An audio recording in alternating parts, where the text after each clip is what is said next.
Hello, everyone, and welcome to the Wednesday Build episode 1.2. My name is Brittany Hernandez, and today we're going to be discussing the topic, I'm not Batman, I'm Peanut Brittle, injecting personality and personal experiences into your apps and workflows.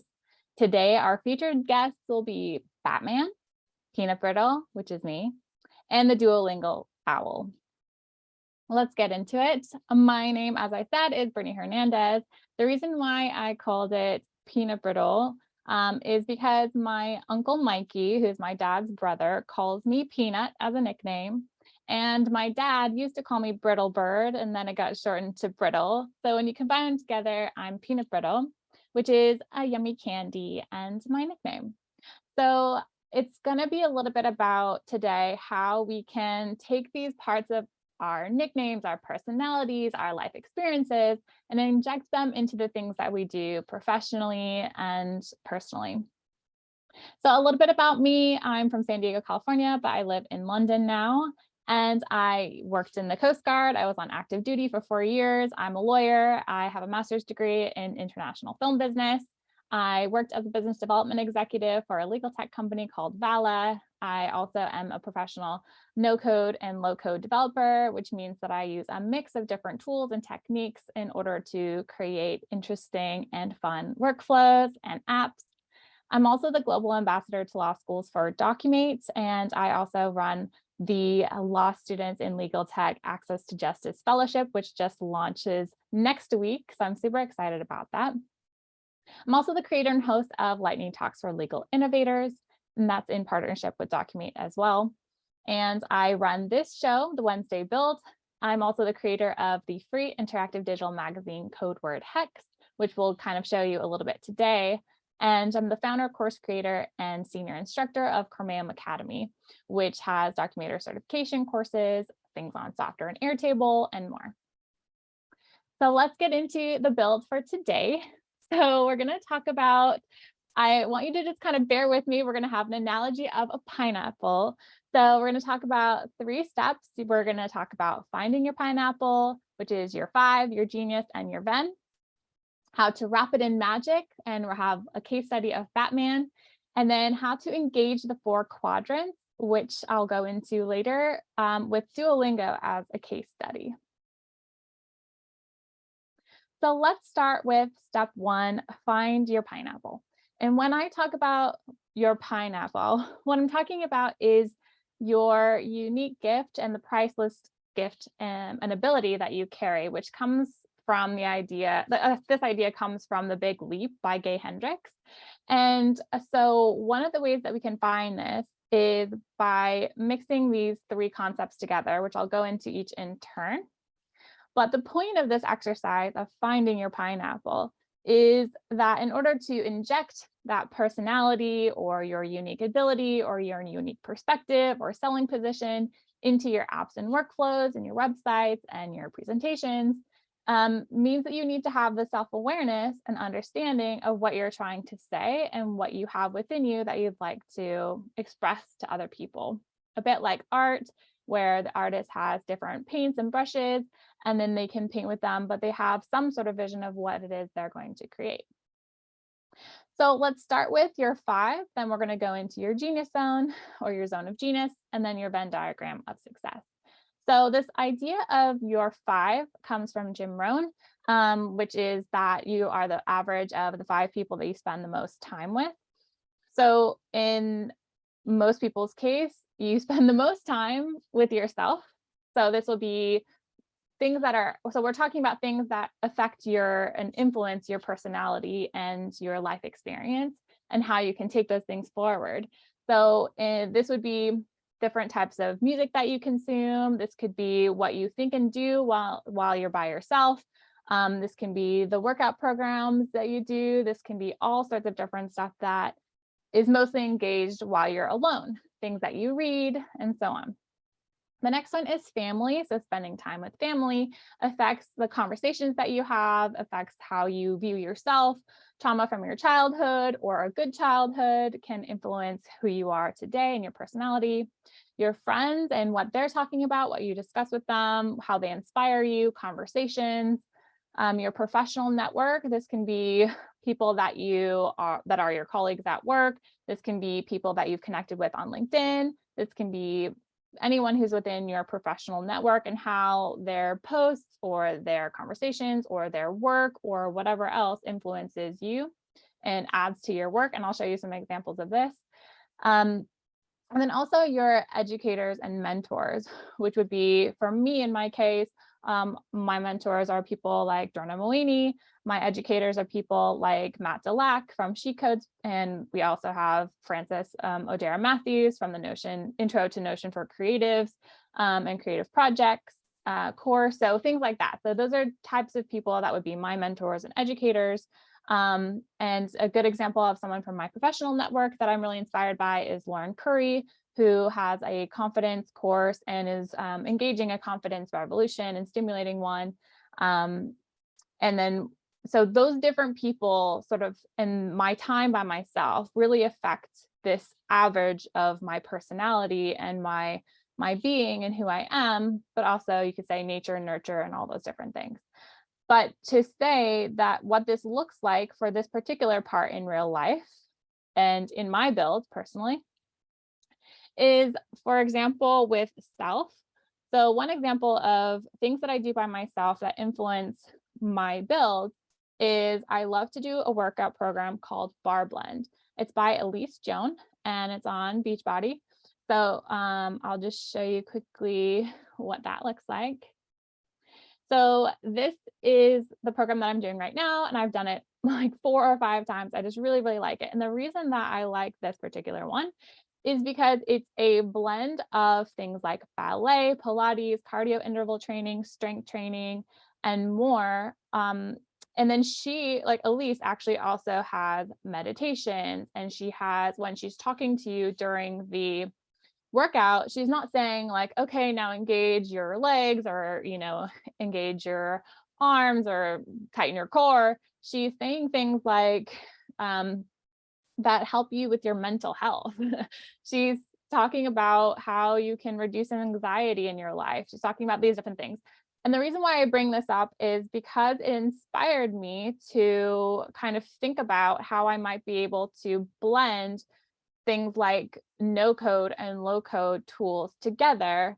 And that has been sort of my own little trademark, you could say, in the Documate world, is that I'm not afraid to mix these two together and to try to bend and break and manipulate the tool to suit the needs that I would like. And so that's just one sort of example of something that's outside of my professional life and inside of my personal self that has helped me to think about and conceptualize my apps and workflows. The second one is family. So as I mentioned in the last episode, my mom was here for 28 days and we had a really amazing time visiting me in London. And while she was here, she was on Duolingo every day, and she has like a 500-day streak. It's like insane. And so she was here for a while. So I would always hear the little Duolingo chime. And when she left, it was super, super quiet. And I thought a nice way to bring her back into my world and realm would be to do Duolingo, and I can have that little piece of her with me. And it actually, like one day I was just doing Duolingo and it inspired me to try to reverse engineer Duolingo using Documate. So these different things are affecting, from my personal experience, affecting how I actually build in my professional life and in my career. And so taking those little pieces of things that inspire you really help. An example for friends is I'm a part of a women's sort of book club that I've been a part of for over 2 years. It's run by my friend Sasha, and we read a book by Charlie Mackesy called The Boy, the Mole, the Fox, and the Horse, which is this one here, which I mentioned last time, and I absolutely love it. I have it all tabbed up. And the reason for that as well is I loved this book so much, and I was walking around the bookstore and found it the other day. And it inspired me because I remembered how much I loved it to create my next build, which will be for next week's Code Word Hex issue, an escape room McAfee. So the idea being that the end user is going to go through a sort of gamified workflow where it's going to be targeting sort of positive messaging, ending negative thinking, and mental health, but through a fun, kind of interesting sort of gameplay of an escape room that has you kind of going around the internet and into the book to try to find the answers. So that's another way of just me spending time with my friends and doing something in my book club influenced a workflow of mine. Regarding my professional network, like I mentioned, Lauren Curry is a huge influence on me, and I love her podcast, Upfront Moment with Lauren Curry, and I highly encourage you to check that out. But what I wanted to share is that I'm going to stop sharing for just a second so that I can pull up my email, just to show you how she does her newsletter, which I think is really fun and inspiring, and I think you'll find it really cute. And you can see from her how she, let me just double check. So she starts, hi, okay, yeah. So here's a good example of one of her newsletters, for example. So she says, can we talk about money? So one of the things to note here is that she uses emojis. She uses a really bold color. She has a very unique font or typeface. And she starts her newsletters with things like, hi, sugar plum, or like, hi, teacup, or hi, grasshopper, or hi, friend, or things like that. So the reason I bring this up is because just reading her newsletter and being around her, and I got to spend a little bit of time with her, and she's incredible. But the point is that because she doesn't just say like, hi there, or like, hi, Brittany, or whatever else, she came up with all these cute, fun things. It reminded me and inspired me that I can talk to my audience in a playful manner, that I don't always have to be so serious, and that it kind of helps the person who's on the other side to have that moment to smile in their day, to be surprised and delighted, and so on. So that has influenced my personal builds in that I tend to be more playful and more funny and more like not silly, but just more colorful, saying like hi and using emojis and having things like, just be a little bit more playful. Like instead of saying, I'm a lawyer and a professional no-code, low-code developer, and I'm this and that, I can say, hi, I'm Brittany. I perform magic tricks with tech, both within the law and beyond, and have a little bit of fun and emoji. So let these things influence you. Let these things influence how you inject personality into your builds, and make it to where the person who, when you're constantly thinking more and more about your end user, thinking about their experience and their relationship with you and how they're experiencing and encountering this particular thing that you've made, and ask them to be a part of.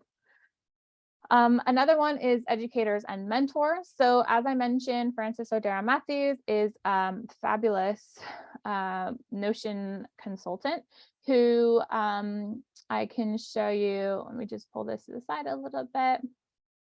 Who created something called the Notion Zine. And this one, it looks like this. So basically, she took Notion, which is a sort of all-in-one workspace that is super powerful and helpful, and I use it all the time, every single day. But she turned something that is generally known as a productivity tool, and she turned it into a magazine layout, sort of digital magazine layout that people can sort of adapt. And she made these beautiful sort of templates, which I think is so interesting. So you find this person who is doing something with a tool that hasn't really been done before. I at least haven't seen it be done before. And that's so fun and inspiring that I felt like, I wonder if I would be able to do something not exactly like this. Actually, it's just sort of the inspiration of doing a digital magazine that's useful for people. And so that's what motivated me to create Code Word Hex, which is my own free interactive digital magazine that I built, where you have to put in the correct code. If you try to do more than what's allowed, you have to put in a very specific, if I try to do it and I don't get it right, then I get kicked out. If I want to try again and I get it correct, then the person can go through and they are taken to my different issues that they've chosen.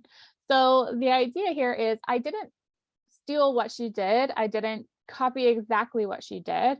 I was just inspired by this idea that, you can take this tool that hasn't generally been used this way and bend it and stretch it and try to like put different things and take inspiration, because in her course she talks about how she did a lot of collages when she was younger, and I actually really resonated with that because I did as well. And she talks about like just how she was just thinking about this and inspired sort of things like this. So we can take these kind of average of the 5 closest people or the people that are places and things that we spend the most time with, and we can be inspired by them and they can translate into real builds. Now let's talk a little bit and move on to your zone of genius. So that's a little bit what I was saying about, you can have all this inspiration and you can have all these like, kind of draw from all these different personal experiences and put them into your build. But what will really take you to the next level is uncovering your zone of genius. So this idea of the zone of genius comes from Gay Hendricks' book, The Big Leap. And a nice summary of this is just that the zone of genius is activities you are uniquely suited to do and draw upon your special gifts and strengths. And he, in the book, this is the Kindle version, gives you 4 questions to ask yourself to kind of uncover your zone of genius. One is, what is my unique ability? There's a special skill I'm gifted with. This unique ability, fully realized and put to work, can provide enormous benefit to me and any organization I serve. So what is my unique ability? The next question is, that was question number 4, I believe. So let's go back. Yeah, that's genius question number 4. Another one is, in my work, what produces the highest ratio of abundance and satisfaction to amount of time spent? Even if I do only 10 seconds or a few minutes of it, an idea or a deeper connection may spring forth that leads to huge value. What work do I do that doesn't seem like work? I can do it all day long without ever feeling tired or bored.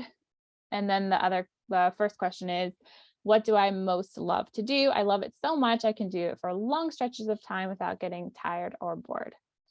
So when you're thinking about this, the reason I'm pointing this out is this is what got me to where I am today. Like thinking about my zone of genius and what I like to do and what I love to do and how that can impact the world and what I'm uniquely sort of positioned to do is why I stopped doing traditional law. So I had my own practice, Cormaium Law, and I was practicing intellectual property and entertainment law. And I had clients and I had people who wanted to work with me and everything. But one of the things that Gay Hendricks talks about in his book is that there are 4 different zones. And so I was operating in my zone of competence actually in traditional law. So he talks a little bit about what I'll briefly summarize here.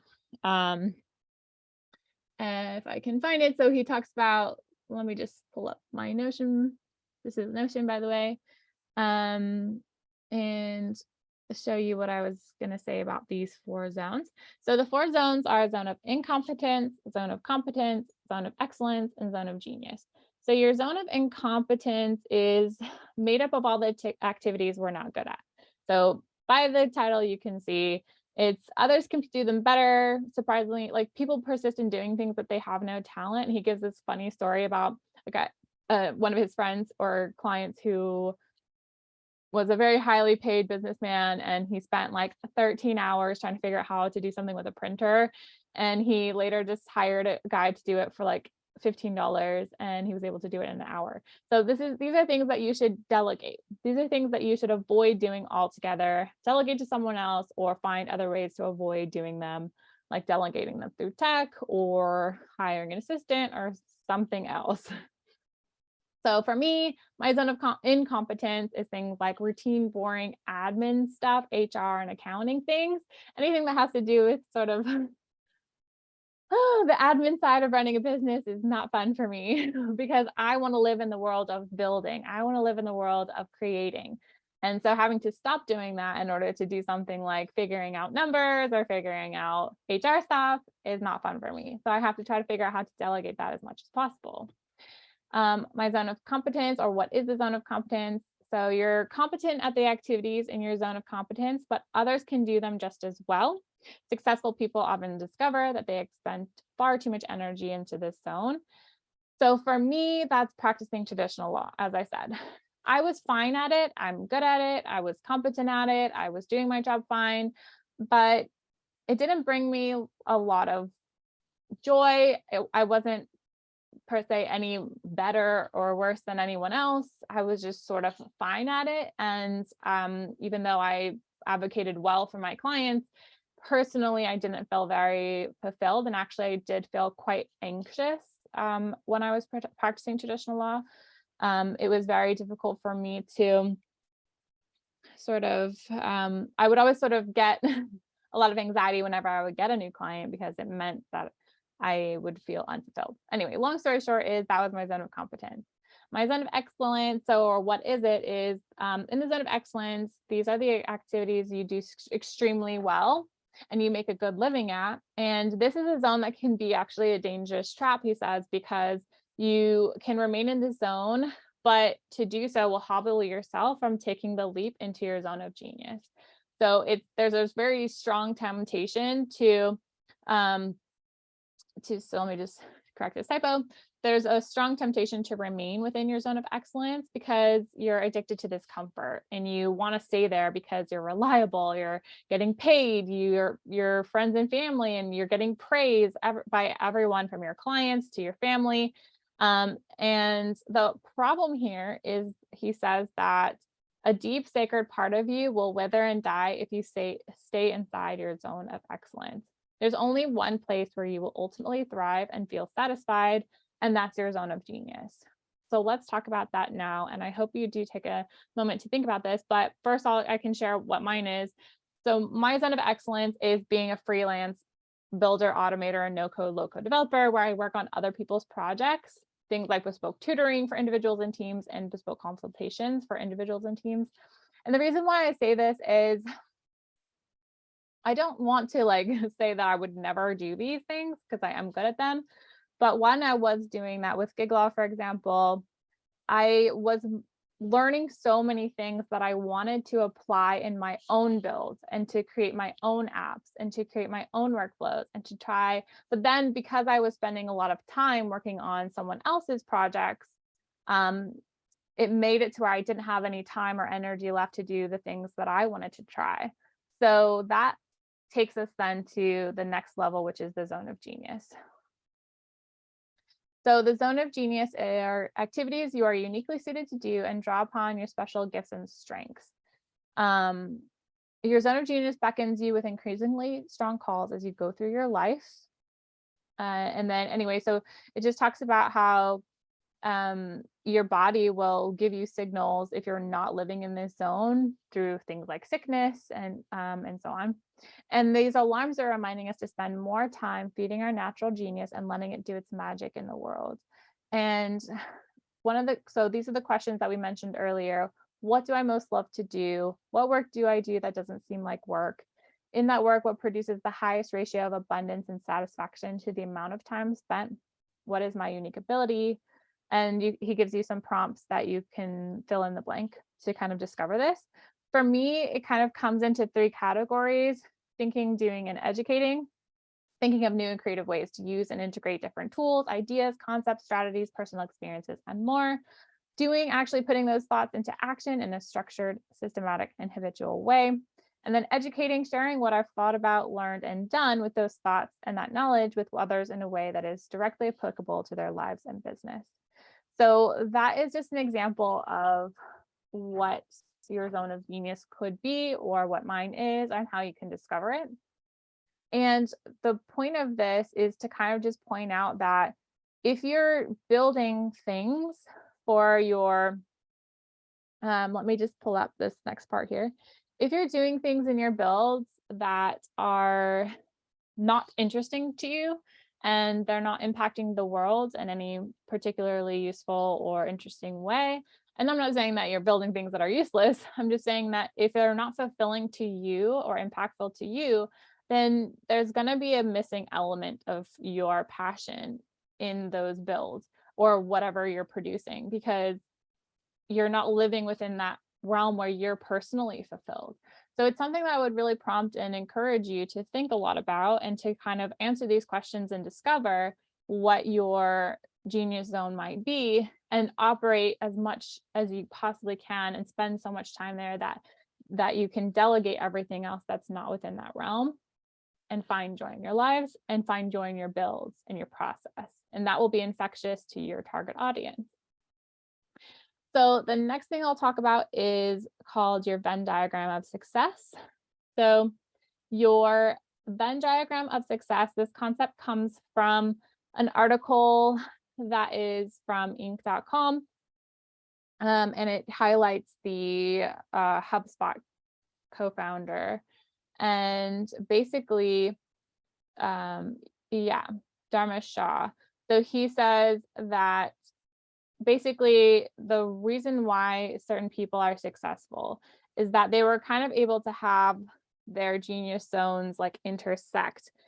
So let's say that they're highly adept at one thing as well as another thing, and they've actually been able to combine those two things together, or three or four or whatever else. So this kind of goes in the same line as your genius zone and discovering it and why that's important. So he gives the example of Troy Aikman, he is the top 0.001% in football knowledge, and he's the top 0.001% in broadcasting skill. So he's put those together to have this highly successful career. So when you're thinking about your own Venn diagram of success, what might you put here? What kinds of things might go in here? When I did this exercise, I kind of thought about the different intersections for myself. The thing is that I speak law, even though I don't practice traditional law anymore. I have, and I've had clients, and I was trained in the law, and I am a licensed attorney, so I can speak to that piece of the people that I'm talking about and the people that are in my network and audience generally, and especially the law students that I'll be teaching quite a lot this year. The second one is I speak tech. So I know how to use no-code tools. I know how to use low-code tools. I'm taking coding courses and building my knowledge in that area, but I can have a conversation about different tools.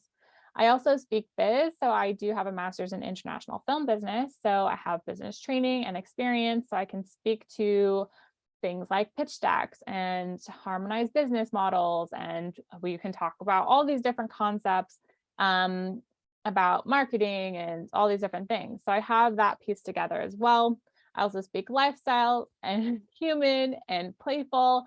So when you put these things together, that's what makes up my Venn diagram of success, as well as putting that in combination with my genius zone, and you get what we have today, which is me doing things like this, which I think is pretty fun. So that is finding your pineapple. So first, what we've done is we've created this underlying base in our 3-step process of finding your pineapple. So that pineapple is that sweet spot for you, as it were. The sweet spot for you is your genius zone plus your 5 plus your Venn diagram of success. Now we're going to talk a little bit about wrapping it in magic. So once you've found your thing, once you've found your magic, paint it pink or wrap it in what I'm calling magic. So we're going to do a case study of Batman. But before we do, I just wanted to mention one thing and have a quote for you that I think about in my head a lot, but haven't expressed before now. And your pineapple comes from the simple truth that no one else has ever lived nor will ever live your private moments. And I really love this because I just think a lot about the fact that no one's in the room with me. You know, the people who are on the call with me are with me, but you're not thinking the things that I'm thinking. You're not in the room you weren't doing the things that I was doing today when I was alone. You weren't reading the books with me and thinking the thoughts that I was having. when I was reading that book. So that's just to say that every single person who's listening to this message right now is unique. It's so true. It's that cliche that you're unique just like everyone else, but I would prefer to think about it in the terms of no one else has ever lived nor will ever live your private moments.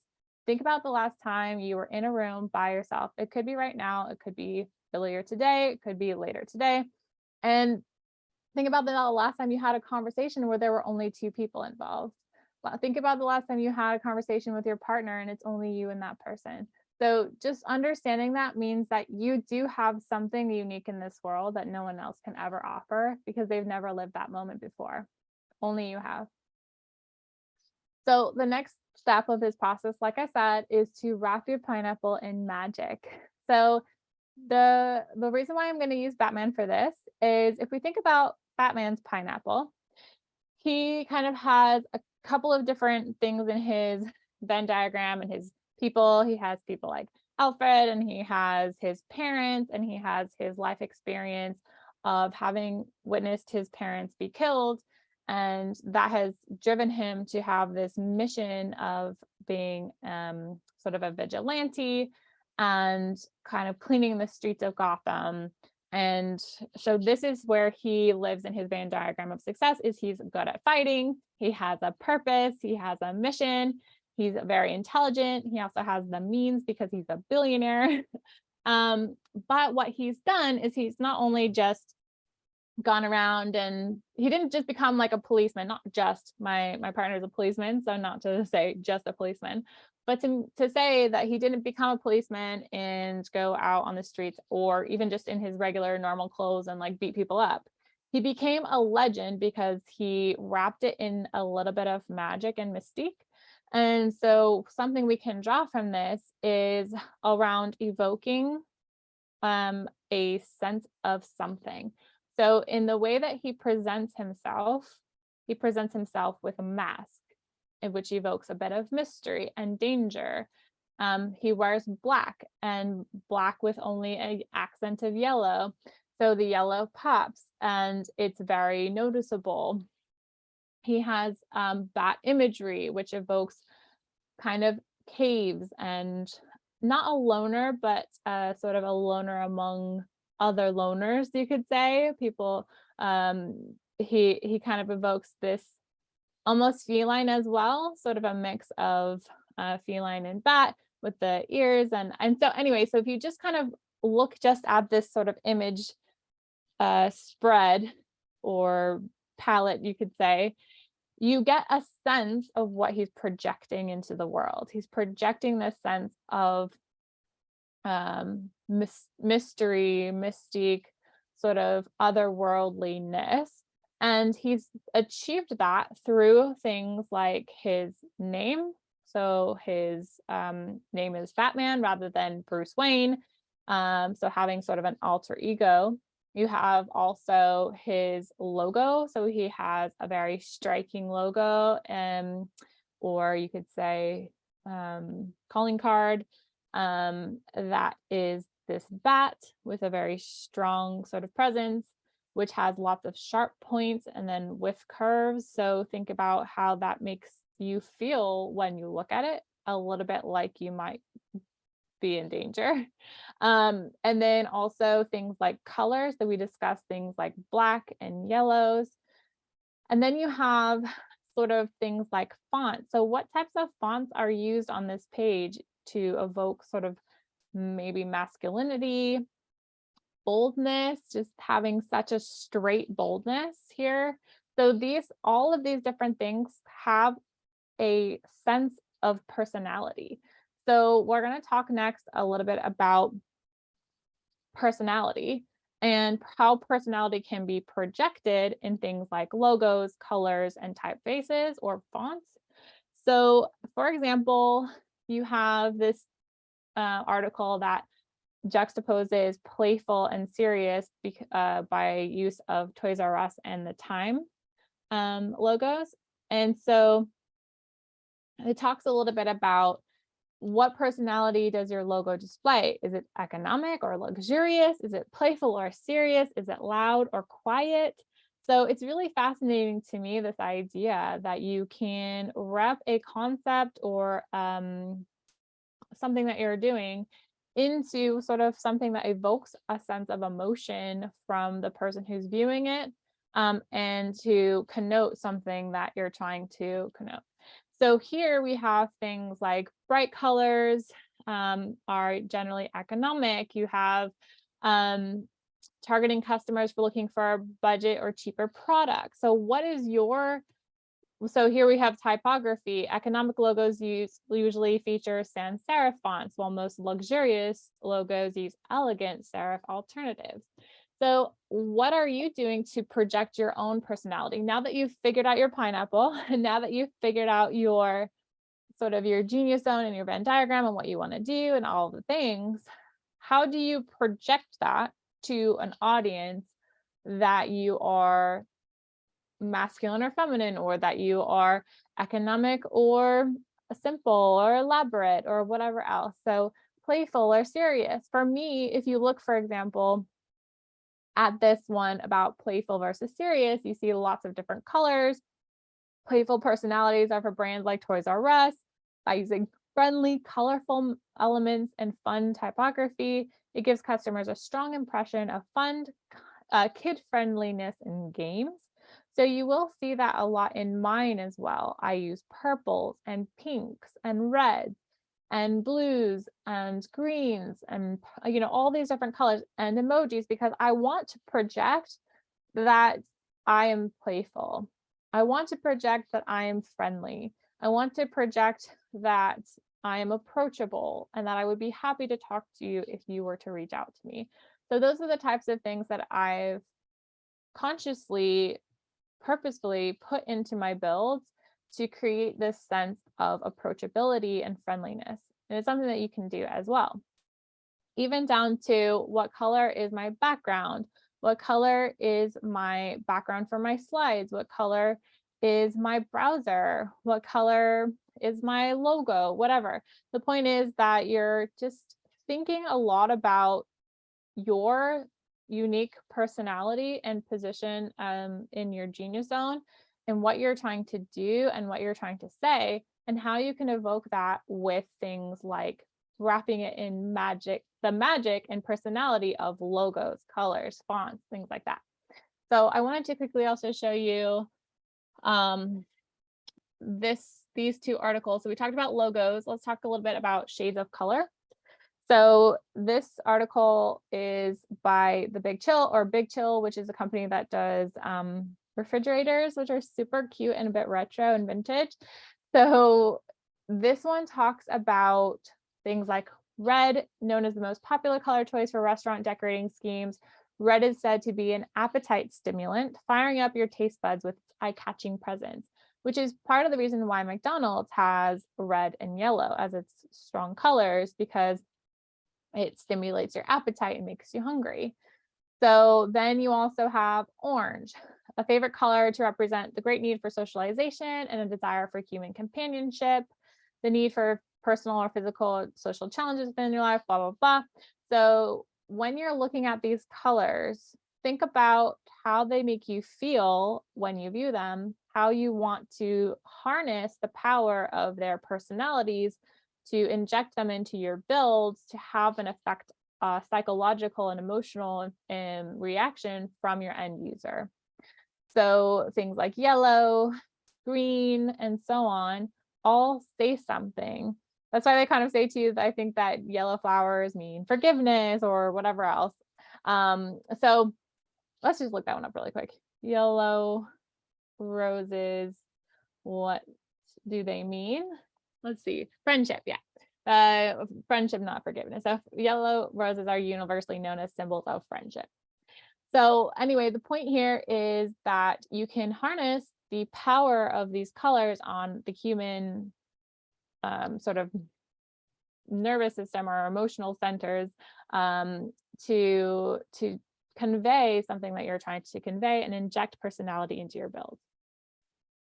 We can talk a little bit next about fonts. So we talked a tiny bit about this, but fonts are often Described as having more human-like personalities, the appearance of the font gives off a certain mood and feel, which can alter the effectiveness of your builds, let's say. So as we talked about over here, if you look at these different sort of whatever we can see here, here, and here, this evokes a bit of a sense of mystery as well. This one, like I said, is a little bit more masculine and sort of straight across and very, very bolded. So it's very striking. So just think about what this is saying about this particular thing when you watch it. You can see the difference here is this one looks a little bit more stretched out and pushed off to the side like a bat, but also a little bit more playful. And if you also notice the color being purple, what that might convey as well. So when we pay attention to these different elements, we can then think about and incorporate them in our future builds. So I think that's what I would like to just say about wrapping your pineapple in magic. But also, like I said, if you look at mine, one of the things I'll note as a fun little hint or tip for you is that the reason why you'll see me use this kind of green color and this purple color or violet is because of this idea of injecting your family into your build. Because I have two little nieces, and one of my nieces, her middle name is Viridian. So this color is actually called Viridian. So if we look at this hex code, if you look at this color, it's actually called Viridian. It's a Viridian green. And then the other one is violet because this color here, because the hex code for this is the hex code for violet, and my little niece of Violet is called Violet. So you'll see me do that kind of thing where I also have like my two browsers for demos are the same type of thing. I have a violet one, and then I have a Viridian green one. So just because it makes me happy to do so. It makes me happy to inject my own personality and my life and my family into the things that I'm doing. And I think it comes across more friendly and playful to have more colors on my builds.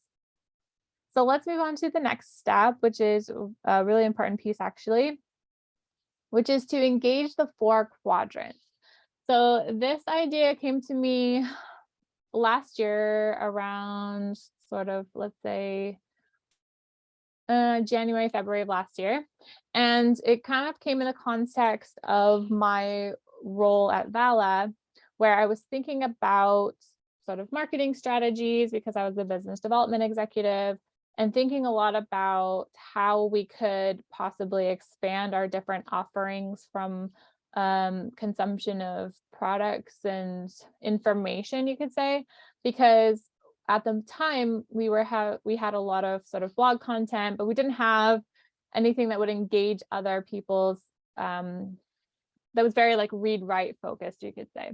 And when I was thinking about it, I was thinking about how might we be able to think about the end user and how they consume content and how they retain information. So in the case of that, I was thinking about the 4 learning styles. And so when I think about 4 quadrant marketing or 4 quadrant sort of personality injection, or however you want to phrase that, I think about visual, auditory, read, write, and kinesthetic. So there's this video that we won't look at right now, but that kind of just goes into each of those in a little bit more detail. So I can link to that later. But the idea here is that I'm always thinking about the end user and what their experience of my content will be. So when I do that, I try to think about how can I incorporate things that are visual for people who are more visual based? How can I incorporate things in my build that are more auditory based for those people who prefer to consume content and learn better in that way and don't lose focus? How can I engage people who are more on the read write scale? And how can I engage people with who are more kinesthetic learners, who are people who like to engage with things more tactily? So in my own builds, the way that I do that is I do a lot of mixes of videos that have me talking. So that engages the visual element, and then it also engages the audio element. It also engages the read write element in a way because you can have the subtitles on. So somebody could turn off the sound and just read it. And then my builds also incorporate a kinesthetic element where I ask people to try to do things like, I give them something to click on or something to engage with, I think is an important way of doing that. So you can also incorporate these things in your own builds. But the idea being here that you'll see things that people can click on, things that people can read, things that are more images or videos, things like that. So when you're thinking about your builds, think about how you might be able to engage visual, auditory, read, write, and kinesthetic elements to engage a wider, broader audience, and thinking about how they might consume your information and consume your content and your builds and your apps in a way that works better for the way that they learn. And I think a really good example of this is Duolingo. And I know I mentioned Duolingo a lot, but I actually just really love what they've done, because this video, it's called Duolingo, The Next Chapter in Human Computation. It's by Louis von Ahn, who is the co-founder of Duolingo. And so he is a professor of computer science at Carnegie Mellon. And he is the inventor of the CAPTCHA and the reCAPTCHA. So the way that Duolingo started is super fun and interesting. So his thing with the reCAPTCHA and the CAPTCHAs, well, specifically the reCAPTCHA, is that those are reCAPTCHAs are those, and CAPTCHAs are those sort of words that you have to type in that look kind of weird and squiggly when you're trying to do something that requires sort of like an authentication that you're a human and not a bot. So he created this project with reCAPTCHA where it digitizes books so he kind of was thinking about the fact that with CAPTCHA, people were sort of wasting 10 seconds of their time and lives every time they did something, every time they entered a CAPTCHA. And with reCAPTCHA, he thought, well, how can we use that 10 seconds of each person's time on a really, really wide scale of like 2 million people or 750 million people who have entered a reCAPTCHA? And how can we put that into doing something good for the world? And so if you think about this particular person, and what he's done is he's taken his genius zone, which is computer science, and his resources of being a researcher and professor at Carnegie Mellon, and he said, how can I create something that does something good for the world and that I'm uniquely able to do because of my position, my personal experience, and so on. And he actually made it to where when you're putting in that reCAPTCHA, you're actually digitizing books, because the computer is pretty good at recognizing text, but it hasn't been able to recognize every single one, especially if it has some kind of smudge. So there's a really creative way of doing this. But the point is that he was able to inject his own personal and life experiences into what he made in the world. And then the second part is that he posed, so after the reCAPTCHA experiment, he posed a question to his graduate student, his name is Severn Hacker, and he asked him, how could we get 100 million people to translate the web into every major language for free? And it was from that initial question that Duolingo was born, because the idea is that he kind of goes over the different problems that you have with this, like kind of the lack of bilingual speakers. So you have the language translation obstacles you have here are a lack of bilinguals in the world to be able to translate, and then the motivation to do that. Why should they do that? Why would anyone want to do that? So when we think about our builds, we can think and learn from this and have a takeaway from this, which is when we think about motivating people to do something that they don't necessarily always want them to do, but we want them to do, um, but that also will help them and help the world. Um, Specifically things like access to justice. And in this case, he wanted to create something also that not only helped the world by translating the web, and so thereby increasing access to the web and to all of the world's knowledge and information, but also to help people learn new languages in their lives.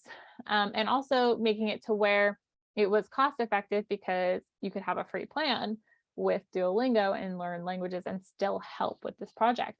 So the project is actually that every time that you are engaging with Duolingo and doing your lessons, you're actually translating the web at the same time, which I think is super interesting.